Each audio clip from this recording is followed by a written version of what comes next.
ఇచ్చారు సార్. అంటే మీకు పూర్తి సమాచారం అందిందా? ఇంటికి వేయలేదు సార్.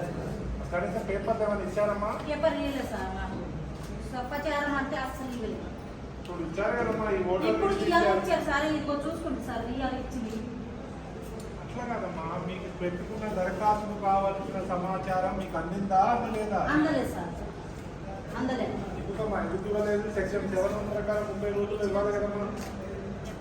ఫార్వర్డ్ చేసి ఎంపీ వారికి ఫార్వర్డ్ చేసింది సార్. 4 కేసులు ఉన్నాయి. ఓటర్ లిస్ట్ అడిగారు, ఓటర్ లిస్ట్ ఇచ్చారు సార్ ఎంపీ గారు. ఒకటి విచారణ ఎప్పుడు చేశారు ఏంటి అని అడిగారు. విచారణ నోటీస్ ఇచ్చారా ఇవ్వలేదని అడిగారు. అవి కూడా ఇచ్చేసింది సార్.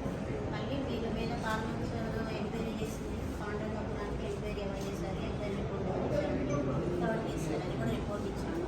ఇదే కాకుండా నాగినేట్లో గ్రామ పంచాయతీ ఎంక్వైరీ రిపోర్ట్ అడిగారు సార్. దానికి డీటెయిల్ ఎంక్వైరీ కోసం వేరే ఎంక్వైరీ ఆఫీసర్ని అపాయింట్ చేశారు. ఎంక్వైరీలో ఉంది కాబట్టి ఇవ్వలేకపోతుంది. ఒకసారి ఎంక్వైరీ ఇస్తామని. ఎంక్వైరీ రిపోర్ట్ ఎన్ని రోజులమ్మా? 4 కేసులు దీనికి అలాగే ఎంక్వైరీ రిపోర్ట్ ఎన్ని రోజులు?